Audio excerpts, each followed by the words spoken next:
Assalamu alaikum wa rahmatullahi wa barakatuh. Kabajamtoota jaalatamtoota maatii koo warra jaanii alaa murayyaan jalatti argamtanuu akkam jirtu kam naa ooltan. Baga rahmayyoon isin ga'ee isiniin jedha. Baga Rabbiin subhaanahu wa ta'aalaa nagaa gammachuudhaan ramadaana kana isin qabsiise. Warra immoo nagaan qabee nagaan eegu Rabbiin waa godhu. Warra afaan mi'aa qabee afaan mi'aa eegu Rabbiin waa godhu. Ramadaanni kun warra ragaatti ba'u miti, warra ragaan of ba'u Rabbi haa taasisu. Habaabee fillaa baga gammaddanii bagatti geessanii alhamdulillah rabbil aalamiin. Waggaa kanaa meeqa jiraa bara namoota meeqataa kiraa deeme subhaana. Kanaafuu alhamdulillahi rabbil aalamiin. Waan namni bichaa Rabbii keenya mararaa ooluun Rabbii keenya komachaa ooluun nurraan eegamu. Niimaa Rabbiin nurratti oolee niimaa guddaa jira. Alhamdulillah jennu yeroo hunda Rabbii keenya yaadanne baga gammaddanii isiniin jenna. Kabaranaa kabara hedduu kabara egeree Rabbi isin haa godhu. Aboodilii keessan xiqqaa guddaa Rabbiin subhaanahu wa ta'aalaa isinirraa haa harcaasu. Eegaa awwala dursaa makfiraadha. Awwala rahmaa keessa jirra. Qornan duraa kun rahmadha. Inni booda immoo makfiraadhaan 20 makfiraadha. Inni immoo 30 eetuqoomina naaridha. Rabbiin egaa hamma kun qornan rahmataa keessa jira. Rabbiin rahmata nuu godha amma kana keessa.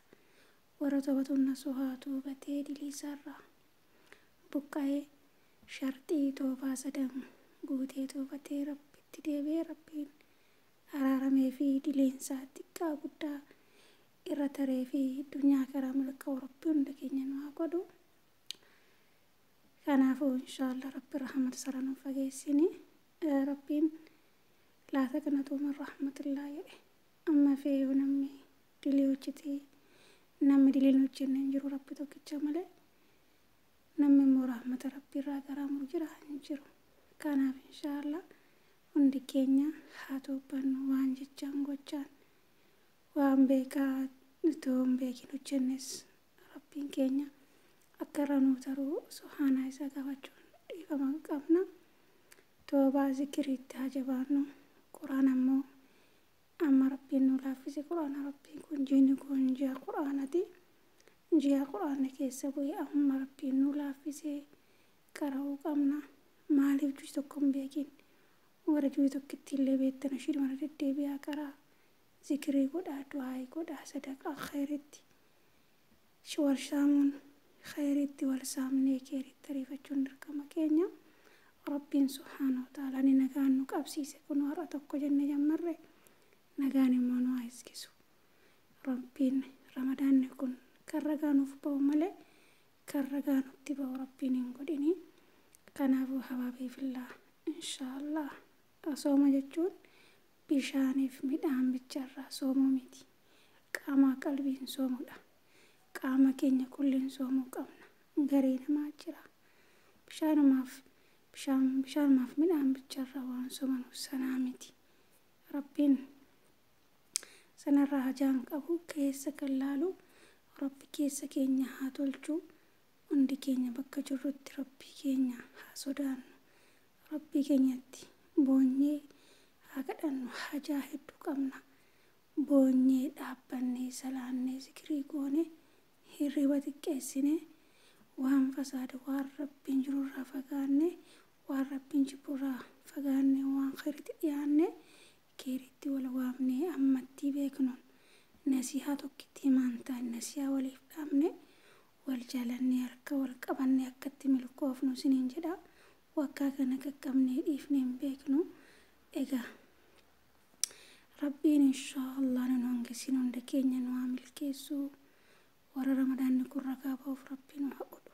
Warra ramadaanni ragaatti ba'u Rabbiin nu taasisini jajjabaadhaa isiniin jenna. Manumsinsa yeroo dhufe kanaafuu inshaallah nama warra abaarame irraa Rabbiin nu hin godhin. Warra nabiin Rabbii abaaran irraa Rabbiin nu taasisini. Wallaahi namatu jira jedhan guyyaa qiyaama. namni sooma isaa, salaata isaa, sadaqaa isaa, zikrii isaa bakka fuudhetum balleessee waan hin taaneef sakaan nama hamatee sakaan ni gagannaqee sakaan waan rabbiin jibbu hojjetee sooma isaa, salaata isaa rabbiin kisaara jalaa galchee akka gaara dhokkeen bubbeen itti rabbi jalaa godhee kan ibiddi darbatamu meeqachira jedhan. Subhaanallah, rabbiin ajaa nu haa baasu. Hojiin ikilaasaa kan laalamu rabbi ikilaasa nu haa kennu. Riyaa na argaa fakkeessaa rabbiin hin jaallatu. Rabbiin waan ofii jibbu kullirraa nu haa fageessu. Rabbiin qaama gurra jagurra nuuf haa ta'u. Rabbi sadarkaa keenya olaa fuudhu. Nu jaallatee rabbiin subhaanahu wa ta'aalaa hojii keenya illee nurraa haa jaallatu. Sadarkaa keenya rabbi olaa fuudhu. Rabbiin fahamee quraana kanaa nu haa kennu. Ilmii kana warra akka bishaanii dhugu rabbiin nu haa taasisu. Warra akka bishaanii dhugee ofiillee itti fayyadamee ummaa fayyadu rabbiin nu haa godhu. Warra ardii kanarratti ba'aa ta'u rabbiin nu hin godhin. Warra bu'aa wayii dabarsee wallaahi fakkeenya ta'ee asirraa darbu rabbiin nu haa godhu. Umriin keenya xiqqishu kanatti nama waan khayrii hojjetee asirraa deemu rabbiin nu haa taasisu. Hunda keessan rabbi jecha sin jaalladhaa, sin kabajaa. Anaa walitti immoo rabbi sin haa jaallatu. Jajjabaadhaa, wal jajjabeessaa, harka wal qabadhaa. Kanaafuu inshaallah rabbiin immoo sadarkaa keenya dunyaa karaatti olaa fuudhu. Nu jaallatee hojii keenya kulli nurraa haa jaallatu. Ilmannaaf yaa rabbi nu haa kennu, rizqa waasiyaa nu haa kennu. Rabbi sadarkaa keenya dunyaadhaanis diidhaanis olaa fuudhu. Waan kan fagaate nu haa dhiyeessu, waan immoo jabaate nuuf haa laaffisu.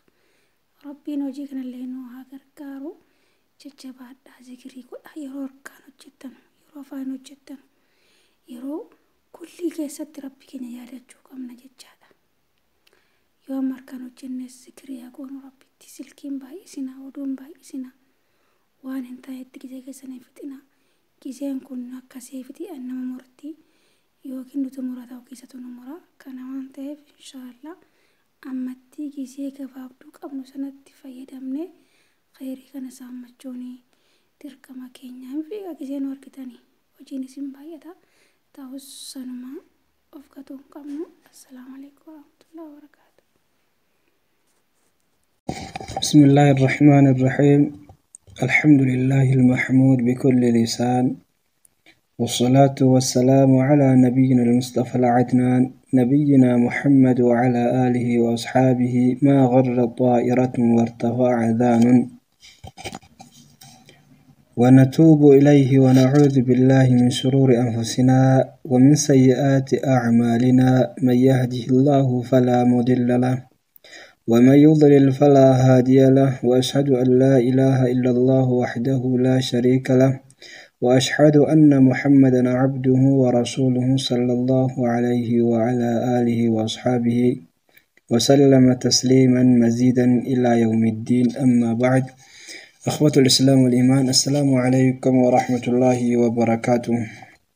فهذه رسالة قصيرة لنذكر نفسي وإخواني بشيء مما كان يفعله المصطفى صلى الله عليه وسلم في شهر رمضان. رسول ربي صلى الله عليه وسلم يروجين رمضان دادفو كان جدنتين. رسول ربي صلى الله عليه وسلم كان جدنتين يروجيني أغرتني رمضان دادفو. قد جاءكم شهر رمضان، شهر مبارك افترض الله عليكم الصيام لتفتح فيه أبواب الجنة وتغلق فيه أبواب الجحيم. فيه ليلة خير من 1000 شهر. رسول ربي صلى الله عليه